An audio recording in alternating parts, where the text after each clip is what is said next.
La revista El Doctor en Casa presenta su programa El Doctor en Casa TV.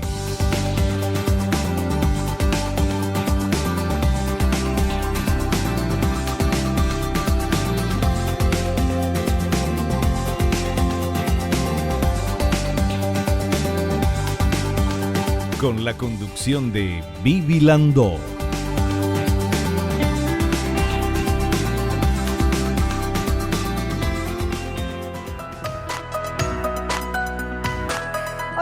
Hola, ¿cómo están todos? Muy, pero muy bienvenidos. Esto es El Doctor en Casa. Hoy vamos a hablar de cómo tener una buena salud digestiva con nuestra invitada, la licenciada Diana Cáceres Cantuni.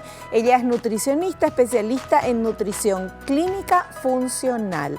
Y para tener una idea de qué vamos a hablar, vemos esta placa, por favor, que nos indica lo siguiente. Para tener una buena digestión y cuidar la microbiota intestinal, todos los expertos coinciden en que la alimentación y el estilo de vida llevados de manera saludable es lo más eficaz. De esta forma, algunos alimentos y sustancias facilitan el proceso de la digestión, como la fibra, los probióticos y los prebióticos. De esta manera nos damos cuenta de que la vida es una aventura maravillosa que merece ser vivida con alegría y con salud. De acá nos ocupamos, hoy vamos a ocuparnos justamente de eso, cómo vivir una vida saludable con nuestra invitada en instantes nada más. Ahora hacemos un pequeño corte y volvemos enseguida.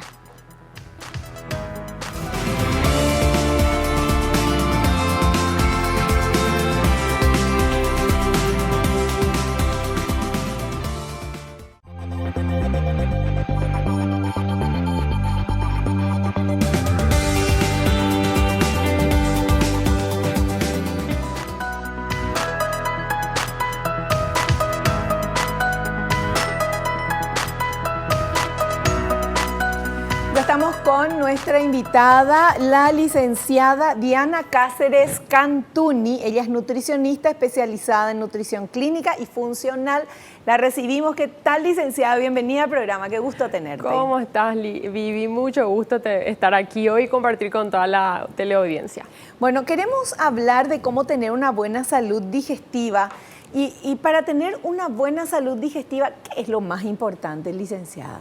Quizás tener mucho cuidado con nuestros hábitos del día a día, cómo masticar, cómo consumimos los alimentos, si comemos tranquilos, si comemos nerviosos, si tomamos líquidos con las comidas o no. Esos pequeños hábitos que de repente olvidamos son muy importantes antes de pensar en lo que vamos a ingerir, ¿verdad? Tener primero esos hábitos bien cuidados. Bueno, ahí quiero saber el tema de los líquidos. Ahí me quedé... Porque hay gente que dice, no, hay que tomar líquido antes y después, no durante la comida. Sin embargo, estamos muy acostumbrados a tener ya nuestro vasito de agua o jugo o lo que sea. ¿Cuál es la recomendación? Totalmente. Si bien nos hacen la recomendación de que hay que llegar, dependiendo del peso, en realidad a 2-3 litros de agua, en el momento de la comida tenemos que tratar de no tomar casi líquidos. Máximo yo les recomiendo medio vaso de agua, 100 ml máximo durante la comida. Sí. Y tener como un espacio de 30 minutos tanto antes como después. Sobre todo después de 30 minutos a 1 hora, dependiendo de la persona, pero nunca llenarse de líquidos porque va a comprometer justamente que los propios jugos digestivos puedan digerir ese alimento que estamos comiendo. Toda la vida hice mal entonces. Porque yo como con mi vaso de agua. Ya, y muchas veces porque quieren buscar saciedad más rápido, tienden a llenarse con el líquido. En realidad, uno está comprometiendo ahí su salud digestiva desde ese momento, ¿verdad? ¿Y qué hace el líquido si tomamos así, no sé, un vaso, 2 vasos de agua durante nuestro almuerzo o la cena?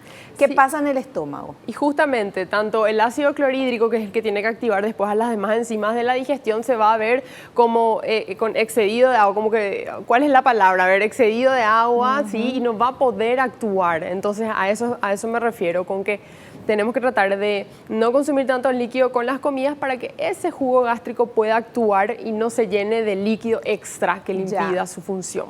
Eso sería la palabra. Ese es el primer consejo que ya nos estás dando. El primer consejo básico que trabajo siempre con todos los pacientes. Sí.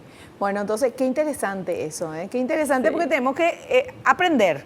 O sea, desaprender para volver a aprender. Bueno, Sí. genial. Eso es un tip. Ahora, otra consulta que quiero hacer es el tema de las frutas. Hay personas que dicen que las frutas hay que comerlas alejadas de las comidas, no como postre. ¿Eso es cierto? Eso, si nosotros miramos un poco las costumbres de los brasileros, ellos acostumbran y de hecho hay muchas ensaladas que llevan un poquitito de frutas a veces, ¿verdad? Y no está mal eso, pero hay que tener en cuenta que en las personas que tienen ya dificultad para digerir o tienen de repente un colon irritable, ya tienen el estómago más sensible, normalmente yo trato de pedirles que no consuman frutas con las comidas y que espacien y que comen en otros momentos lejos o por lo menos dentro de un desayuno o una merienda donde las comidas son más pequeñas, no en el almuerzo y la cena que uno come de repente un poco más grande. Entonces sí puede pasar que al comer todo uno consume fruta y como que fermenta más, uno se distiende más fácilmente, sobre todo con cierto tipo de frutas. O sea, fruta de postre no sería recomendable. No, máximo un agua con limón, un jugo con limón, de repente quizá alguna frutillita, pero así mínima cantidad. O una que tenga enzimas digestivas, como ¿cuál? El mamón, como la piña, que tiene papaína y bromelina, pero en pequeña cantidad. Pero no podemos exagerar la fruta como postre. O sea, media sandía de postre no era. No, va a refermentar, sí. Bueno, segundo consejo, estamos aprendiendo con nuestra invitada, porque queremos justamente, hay muchas cosas que hacemos que creemos que está bien, o sea, no está mal, pero que no ayuda. El tema del agua, el tema de las frutas con las comidas, con el almuerzo y cena. ¿Qué otra cosa, por ejemplo, normalmente la gente acostumbra a hacer y no sería aconsejable? Bueno, y después el tiempo de masticación. Las personas viven muy a mil, como se dice, después del trabajo casi tienen un 5 o 10 minutos nomás para comer, no mastican. Y en realidad, en el momento de la masticación ya se empiezan a segregar las primeras enzimas, entre ellas la amilasa que digiere los carbohidratos. Entonces aquí comienza la digestión. Como siempre les decía, en realidad con nuestros sentidos, ya oliendo, ya empiezan a segregarse las enzimas y yo le tengo que dar tiempo desde mi masticación para que llegue bien al estómago, puedan actuar las enzimas digestivas y yo luego llegue al intestino y ahí termina su digestión y después su absorción, ¿verdad? Entonces, quizá la masticación es algo que tenemos que volver a hacer hincapié, no solamente con el paciente que va para una gastritis o de repente un colon irritable, sino a todos enseñarles que masticar es importante también para tener saciedad, o sea, para que el tiempo de comida sea por lo menos 20 minutos, eso sería ideal para que uno tenga una buena digestión, para que uno pueda masticar bien. Y el tamaño de los trozos de comida que cortamos para ingerir, eso también claro, y eso facilita la masticación, justamente para las personas que son así muy rápidas y aceleradas. Que comen la milanesa, cortan por la mitad y meten toda la mitad. Sí. No, ¿verdad? Justamente, es apoyar los cubiertos, cortar lo más pequeño que pueda para yo también facilitar la masticación, sobre todo si soy de ser más acelerada. Entonces eso hace que pequeñas, por lo menos ya la ayudo con la porción, mastico un poco y ahí trago. O sea, es muy importante eso. ¿Y hay un número que hay que contar así para saber cuánto hay que masticar o cómo es? La verdad que yo no lo veo así como algo tan mecánico porque uno tiene que disfrutar el tiempo de comida. Pero para aprender, sí, digo. Sí, va a depender mucho de la consistencia, pero quizás para una carne, nunca me puse a contar, no hay así un número, claro, 30 veces capaz, pero en realidad es sentir que esté lo más disgregado posible, o sea, que sea más masa allá y que yo no lo sienta en pedazos grandes, ¿verdad? Que esté bien masticado, por decirlo mal y pronto. Sí, de repente encontrar las palabras está siendo difícil, pero sería eso, como algo bien masticado, sí. Perfecto. Bueno, vamos a ver este material que preparó el equipo de producción que habla de la digestión. A ver. La digestión es el proceso por el cual los alimentos ingeridos son transformados en moléculas más pequeñas para que el aparato digestivo pueda absorberlas. Así los nutrientes pasan a la sangre y a las células para ser usados como energía y alimentación de las propias células. Bacterias y microorganismos del intestino protegen y favorecen la digestión y la absorción de nutrientes.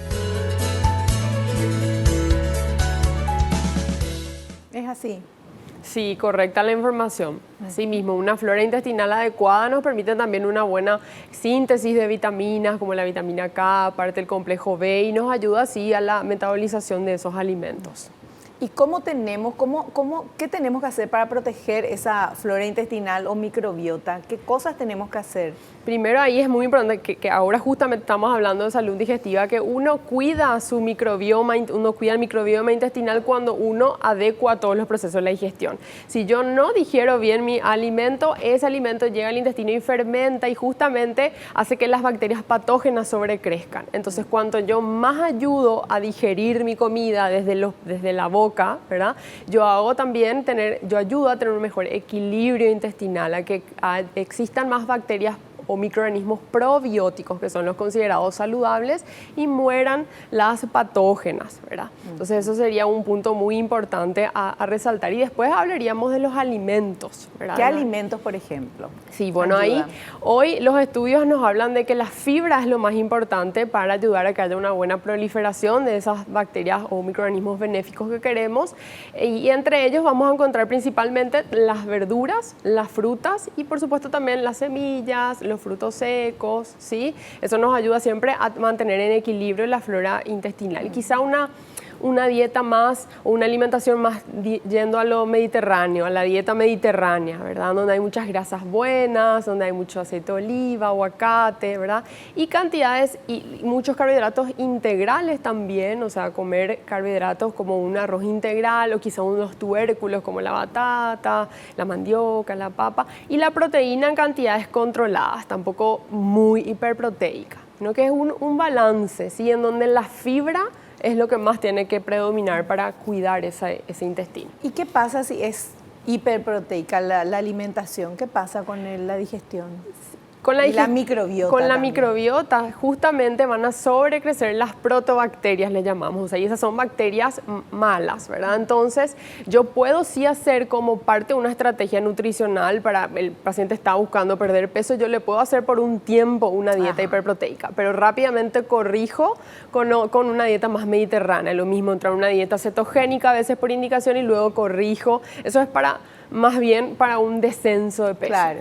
Pero claro que hay patologías que ameritan, por ejemplo, una cetogénica cuando estamos hablando de cáncer y demás. Entonces ahí es, dentro de la cetogénica, incluir la fibra o los suplementos suficientes para que esa microbiota esté lo más estable posible. Perfecto. Bueno, vamos a ver este material que habla de los nutrientes que son tan importantes. Los nutrientes son sustancias químicas que contienen los alimentos y pueden ser de dos tipos: macronutrientes, hidratos de carbono, proteínas y grasas, y micronutrientes, vitaminas y minerales. Los nutrientes, y especialmente los macronutrientes, deben someterse al proceso de digestión para que las grandes moléculas que los forman se degraden, convirtiéndose en estructuras más sencillas que el intestino pueda absorber.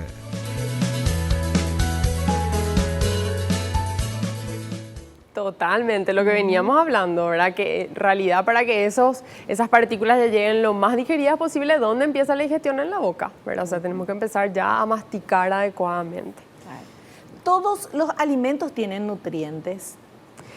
Bueno, hoy la industria nos crea un montón de alimentos, ¿verdad? Que generalmente le llamamos a veces que son fuente de calorías vacías, o sea, no todo es realmente nutritivo, Claro. ¿sí? Pero decimos que cuanto más cerca está de la huerta a tu mesa, menos procesos hayan en el medio, es justamente un alimento que más nutrientes va a tener, más nos va a nutrir. Y hablando justamente de esos alimentos que están bien lejos de la huerta, o sea, la huerta queda bien lejos de nuestra casa, y para llegar estos alimentos, para que lleguen al supermercado o al mercado donde vamos a comprar, ya fueron empaquetados, ya fueron procesados.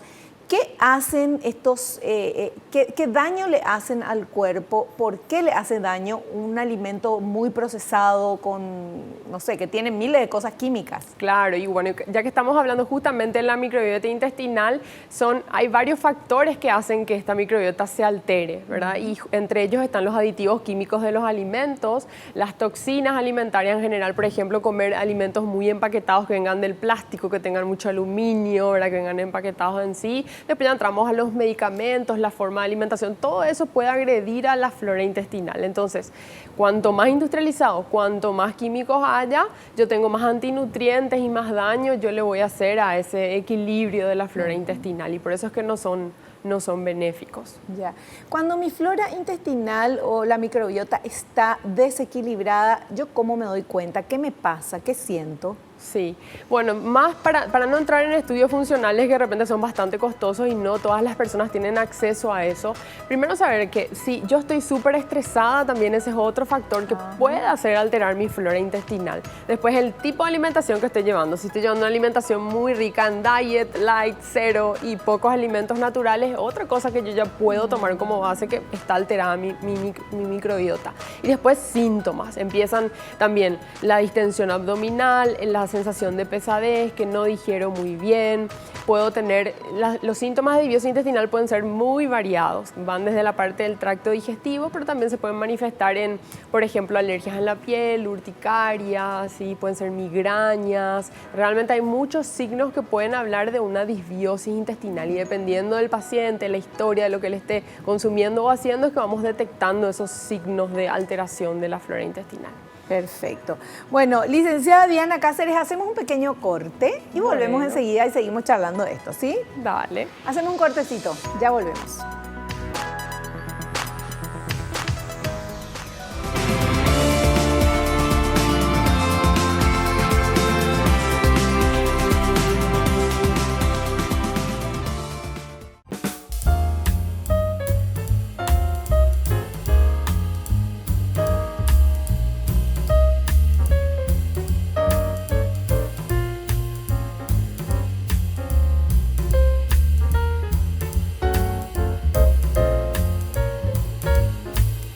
Nuestra invitada, la licenciada Diana Cáceres Cantuni.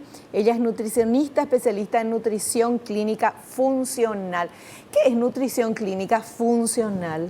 Bueno, la nutrición clínica funcional deriva de la medicina funcional, ¿sí? Y lo que hacemos así para que la audiencia entienda un poquitito es buscar los desequilibrios de nutrientes que puedan existir en las personas a través de sus análisis, de sus signos y síntomas que pueda presentar. Entonces esos vamos relacionando con déficit o exceso de nutrientes. Entonces ahí vamos acompañando, ya sea para prevenir una enfermedad o mismo dentro de una patología. A veces el paciente no está equilibrado, tiene muchos síntomas en un hipotiroidismo, por ejemplo. Entonces con la nutrición, con esos nutrientes, reponiendo esos nutrientes, podemos lograr que esa enfermedad tenga un curso más lento, esté más en remisión, más equilibrado. Eso sería así, hablando resumidamente, lo que hace la nutrición funcional. Perfecto. Bueno, y vamos a ver ahora el material que habla, ya estuvimos hablando, ¿verdad? La flora intestinal, la microbiota intestinal. A ver. La microbiota intestinal hace referencia al conjunto de bacterias y otros microorganismos que se encuentran a lo largo de todo el aparato digestivo, pero es en el colon donde se concentra la mayor parte de ellas. Para que estos microorganismos se mantengan en equilibrio, tiene que existir una gran diversidad de especies. Existen más de 400 especies de bacterias diferentes en la microbiota humana. La microbiota actúa en el organismo protegiéndolo, nutriéndolo y ayudándolo en su crecimiento y desarrollo, favoreciendo el fortalecimiento del sistema inmunológico.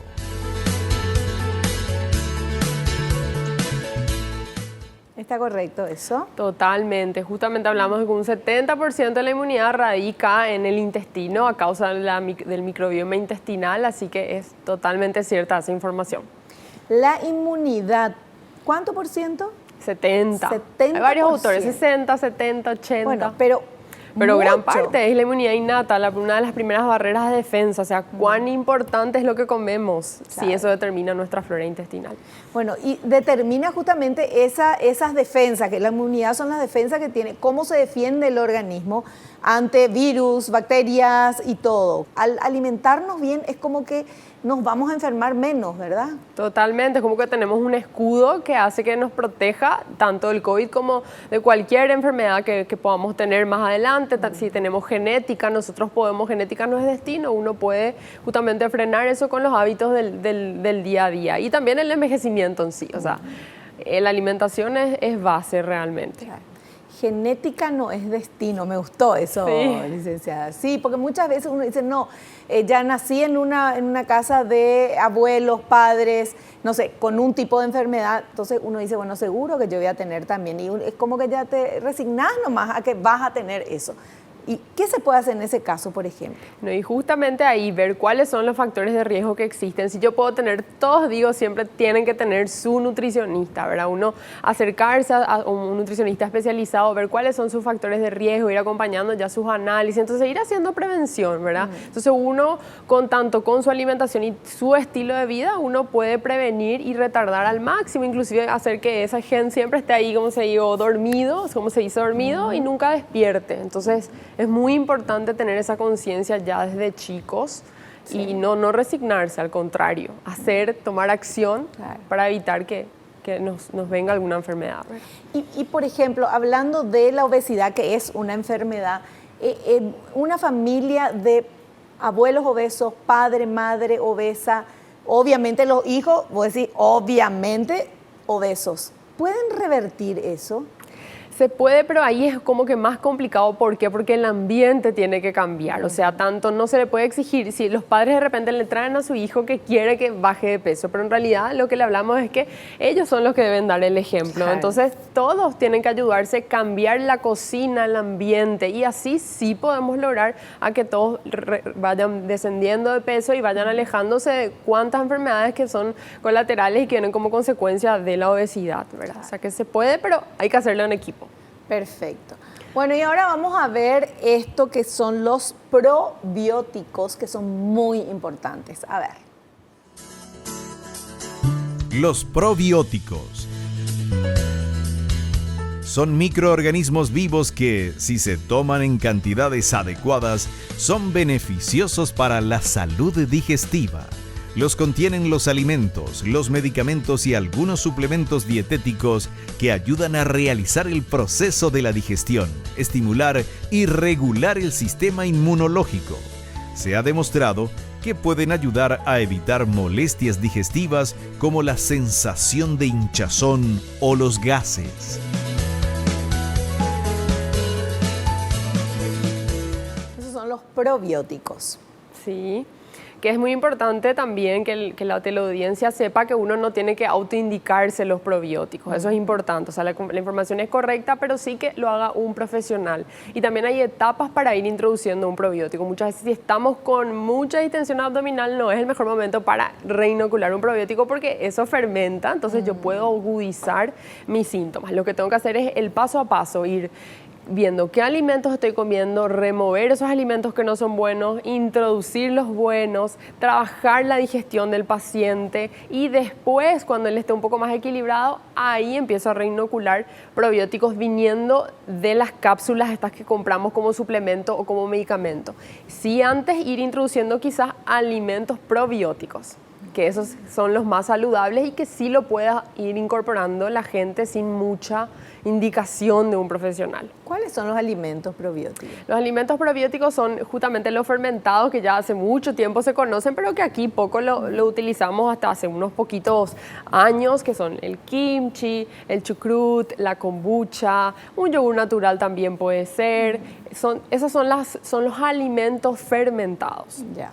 Y esos son los probióticos. Los alimentos fermentados son probióticos. Son probióticos también. Aparte de los que Las vienen, las capsulitas. cápsulas, ¿verdad? Pero eso ya es el profesional el que va a indicar. Totalmente. Salvo, a ver, si vamos a indicar un grupo de pacientes que de repente no tienen que consumir tanto alimentos probióticos sin indicación de un profesional, serían aquellos que sufren de algún tipo de sobrecrecimiento de hongos, alguna candidiasis vaginal, honguitos en las manos, en las uñas, eso también. ¿Por qué? Porque estos son alimentos que tienen un montón de microorganismos, entre ellas levaduras, ¿sí? Entonces, si yo ya estoy con un sobrecrecimiento de levadura, muchas veces introducir uno de ellos, entonces puede agravar. O quizá en la embarazada, kombucha, que tiene un poco de alcohol, también tratar de evitar. Claro. Pero después, en líneas generales, puede incluirlo pueden incluir la mayoría de las personas. Incluso ahora ya se venden estos fermentados en botellitas, ¿verdad?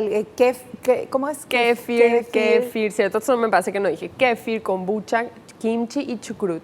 Y hay que empezar en bajas dosis también. O sea, no es también tomarme toda la kombucha de buenas a primeras, sino a lo mejor empezar por 100 ml, una cucharada de kimchi o de chucrut en mi ensalada. Generalmente, cuando estamos hablando, por ejemplo, de un colon irritable, chucrut sería lo mejor. Una cucharada sería mejor. Perfecto. Bueno, estos son los probióticos. Y ahora vamos a ver los prebióticos. Los prebióticos son un tipo de hidratos de carbono, fibra especialmente no digeribles, que después de su paso por el intestino delgado llegan al intestino grueso sin ser modificados y son fermentados. Alimentan y estimulan la actividad de la microbiota intestinal. Son parte de algunos alimentos de forma natural o son añadidos industrialmente. Se encuentran de manera natural en el ajo, los tomates, cebollas, el trigo integral, la avena, la cebada, los espárragos, puerros, papas, las bananas, entre otros.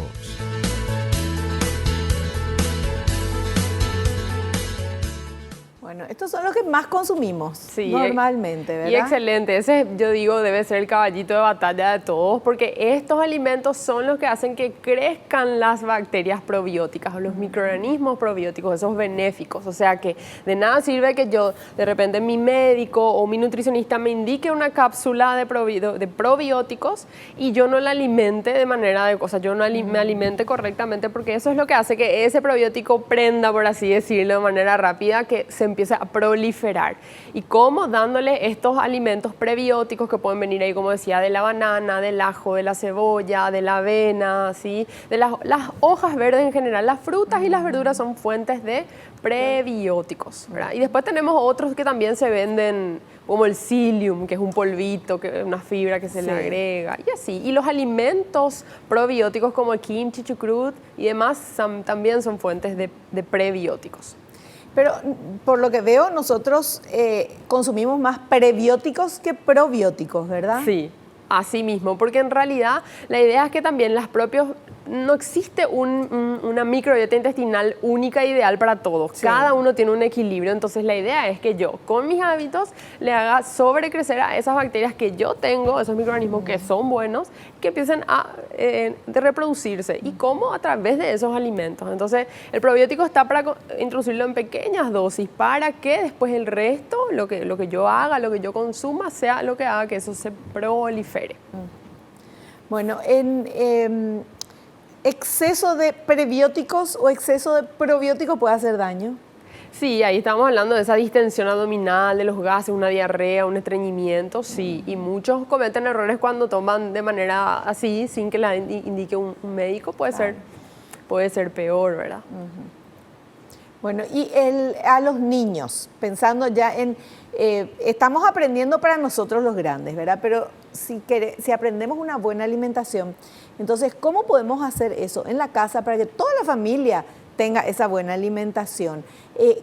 ¿Los niños se les puede dar probióticos o así kimchi y todo eso o después cuando sean más grandes? No, también, sobre todo quizá a partir de los 2 años empezar a incorporar, sí, que ellos ya crezcan con esas conductas, ¿verdad? Entonces obviamente si uno lo va a realizar en su casa, estos alimentos caseros probióticos, les tiene que tener siempre mucho cuidado con la higiene, y si compra ya los que ya vienen, que ya se venden en los supermercados, entonces siempre también mantenerlos bien conservados en la heladera y enseñarles a ellos que coman sus verduritas con un poquitito ya de chucrut o de kimchi, sí.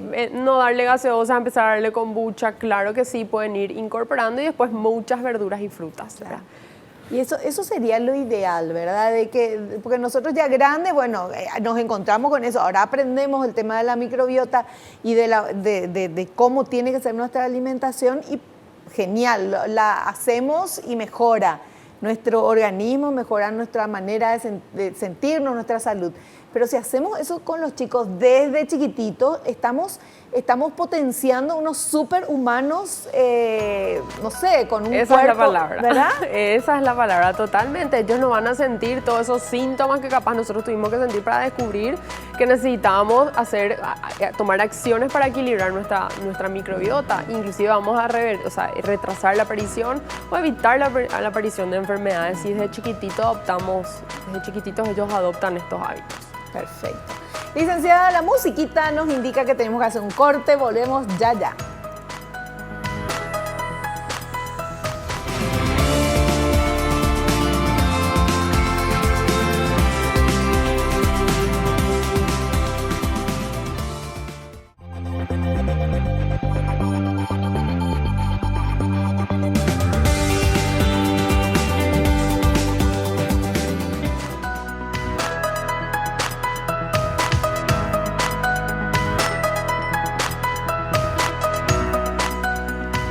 Estamos hablando con la licenciada Diana Cáceres Cantuni de cómo tener una buena salud digestiva.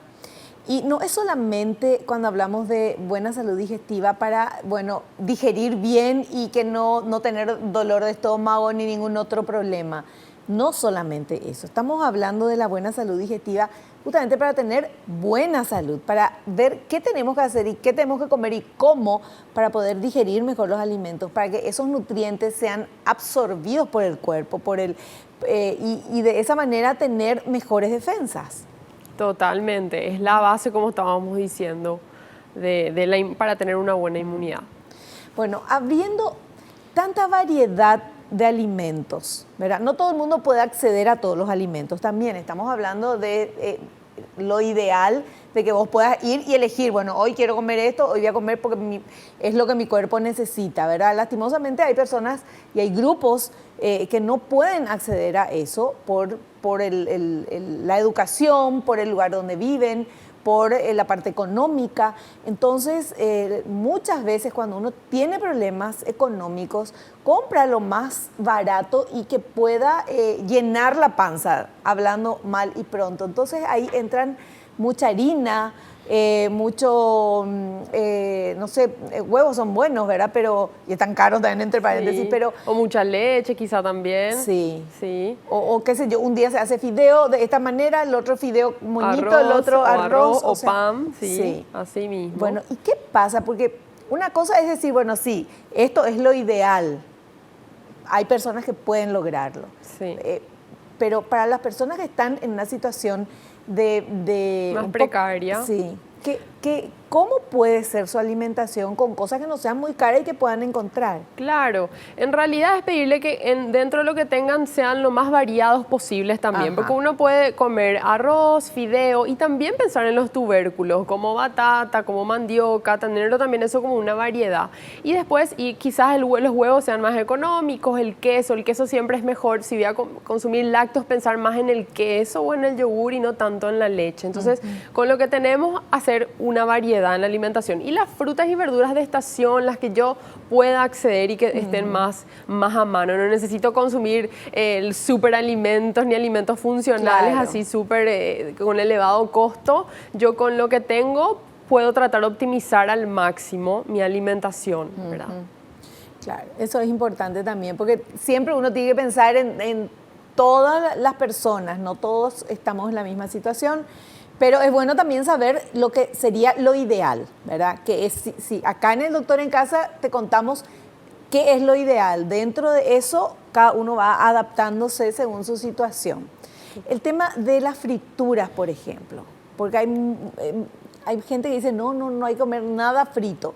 No hay que comer nada frito, ¿cómo es? Y realmente para la digestión siempre va a ser de más difícil digestión ese alimento que es frito. O sea, hasta ahora con el correr de los años es siempre mejor consumir los aceites siempre en crudo o con un mínimo salteado o rehogado, pero no algo que yo deba sumergir frituras realmente. Eso hay que dejarlo para los eventos de repente, las salidas, pero no para mi día a día. Elegir tipos de cocción que van a ayudar a mi digestión, ¿verdad? Y ahí empezar a lo mejor al horno, al vapor o salteaditos con un poco así de agua, un poco jugosos, no tan secos, no grillados con mucho tostado, muy tostadito, porque eso dificulta la digestión también. Eso es primero que genera agentes de glicación avanzada, se llama, que esos son fuentes radicales libres que hacen que nosotros envejezcamos más rápido, y también se generan compuestos como la acroleína que son tóxicos y que esa costrita que se forma hace que mi digestión sea mucho más lenta otra vez. O sea, yo no le estoy facilitando la digestión, y es lo mismo con la fritura. Entonces, por eso tengo que buscar métodos de cocción más adecuados. O sea, los alimentos que tienen así bien quemaditos, esos, o sea, la gente que le gusta comer un asado así, carboncito, no. Sí, son más, se dice, cancerígenos, Sí. así como los embutidos y demás. Entonces, lastimosamente hay que comer más en el punto la carne, Claro. y no tan quemadita, ¿verdad? Perfecto. Muy bien, vamos con este siguiente material, por favor. A ver de qué nos habla. La fibra.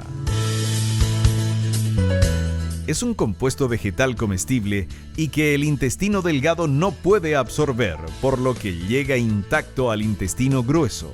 Se clasifica en fibra soluble e insoluble.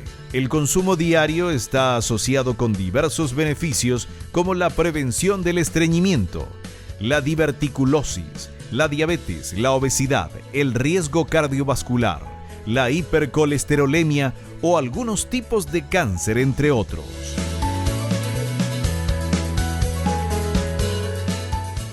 Ahí está la importancia de la fibra. Totalmente, tanto para tener un equilibrio en la flora intestinal, pero también para revertir enfermedades, para prevenir enfermedades, para tener el colesterol controlado, ¿sí? Para no tener estreñimiento, no tener aparición de divertículos, que es un problema que hay mucho, o sea, que vemos mucho en consultorio. ¿Y dónde encontramos fibra? Y fibra principalmente en todas las frutas y las verduras, pero también todas las semillas, todos los frutos secos son también fuentes de fibra. Quizás, como estábamos hablando de los divertículos, esas personas son las que más tienen que cuidar el consumo de semillas, porque son las que pueden penetrar en los divertículos y ahí generar lo que se llama una diverticulitis, que es una inflamación de esos divertículos. Pero después, en líneas generales, esas son las fuentes en donde podemos encontrar fibra y que tenemos que consumirla de forma diaria. Bueno, ¿qué cantidad de fibras uno puede, o sea, cómo, qué tengo que comer en el día para llegar tener a a lo que necesito? Sí, sería sí o sí 2 frutas al día, 2 a 3 frutas al día, y verduras por lo menos en la mitad del plato o un plato aparte, a veces para los varones, de ensalada variada. Y tanto puede ser ensalada o puede ser cocida, ¿verdad? De repente, para tener fuente de calcio y de hierro, les digo, 1/4 del plato hojas verdes oscuras, acelga, espinaca, cobe. Y el otro cuarto, verduras de color, donde haya muchas hojas verdes, como lechuga, rúcula, y después las de color un poquitito, zanahoria, tomate. Entonces, tener tanto en el desayuno, en el almuerzo, como en la cena, estos platos de vegetales y las frutas en el día, ¿verdad? Y con las semillitas. Y con eso ya tengo lo suficiente de fibra para el día. Totalmente, inclusive van a haber casos donde vamos a tener que reforzar un poquitito más, y ahí en el propio desayuno, eligiendo el tipo de pan que sea más integral, el panqueque que yo le pueda poner semillas, son todas estrategias que yo puedo ir enriqueciendo y agregando un poco más de fibra. Pero en líneas generales, con eso que te comenté, uno puede tener un tránsito intestinal normal, diario, ecuación diaria. Claro.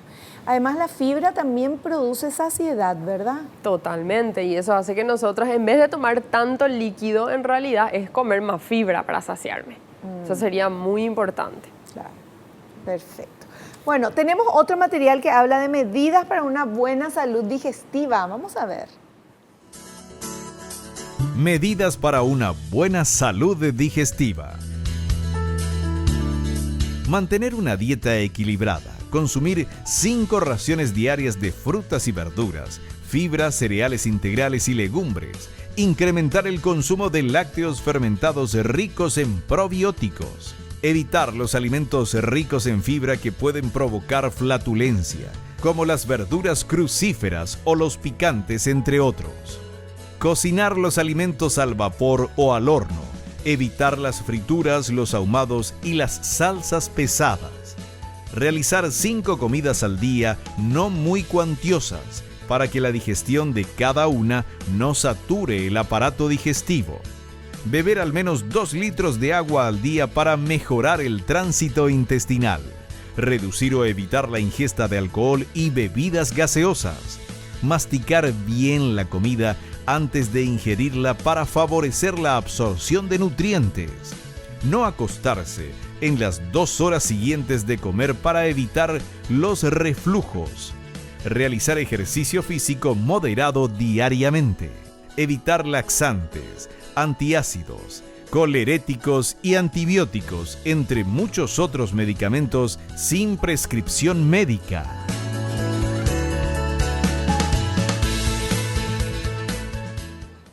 Así mismo, correcta la información. Ahí justo me acordé de las legumbres que no hablamos, son una fuente de fibra muy importante que puede reemplazar a no comer tanta proteína animal y que justamente cuando estamos hablando de personas que tienen menos recursos, las legumbres son siempre una fuente también importante de proteínas, de fibra y que puede estar acompañada de ese arroz o fideo, tubérculos que veníamos mencionando. Después todo lo que se mencionó ahí es justamente un resumen de cómo mantener una salud digestiva.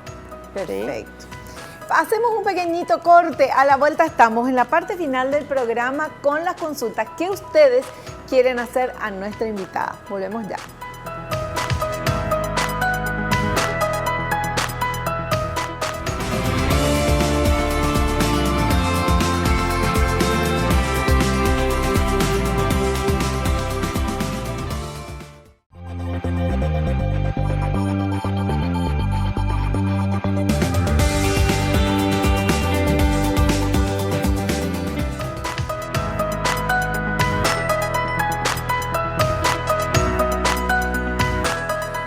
Estamos parte final, nos quedan unos minutitos de programa con la licenciada Diana Cáceres Cantuni, nutricionista especialista en nutrición funcional.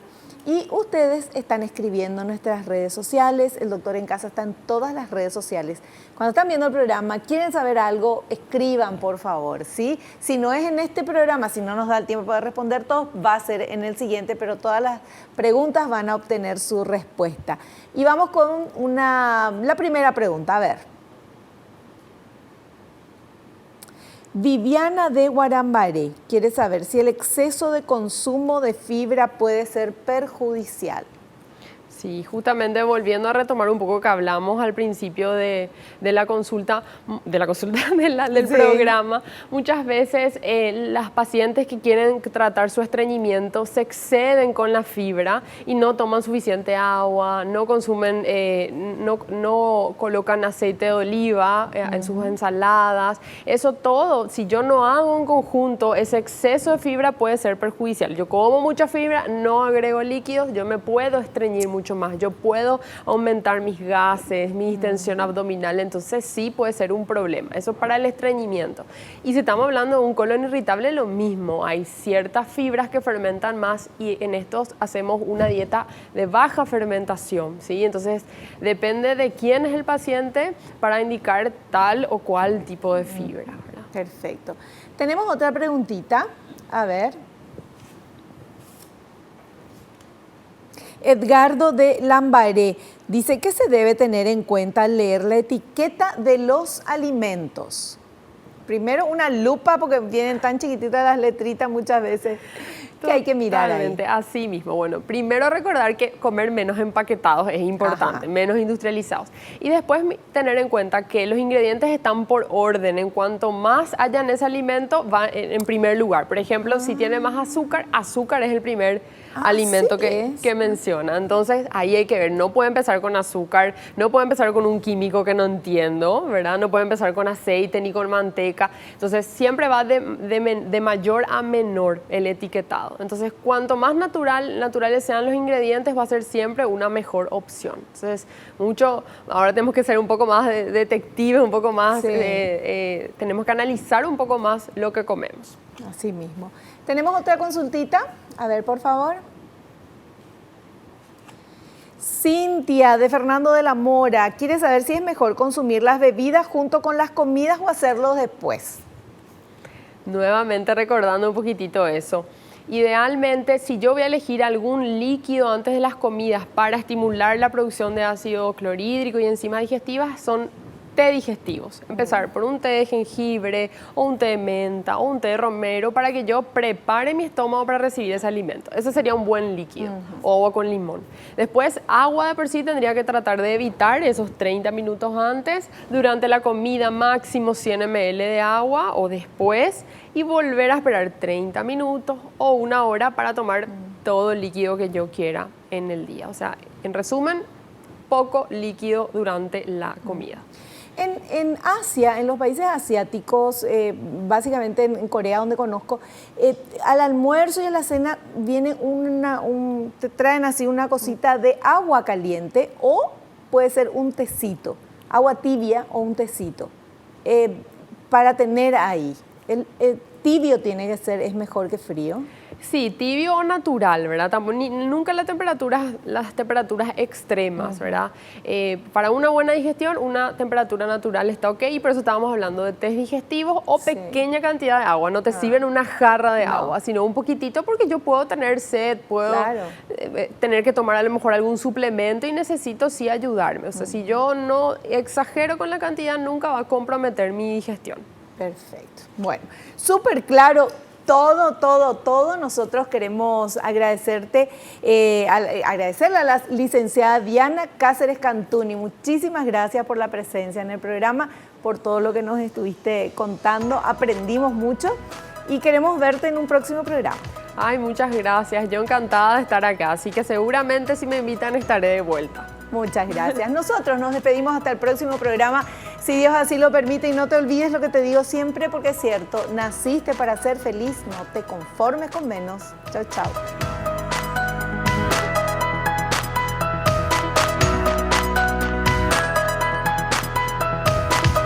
La revista El Doctor en Casa presentó a Vivi Landó en el programa El Doctor en Casa TV.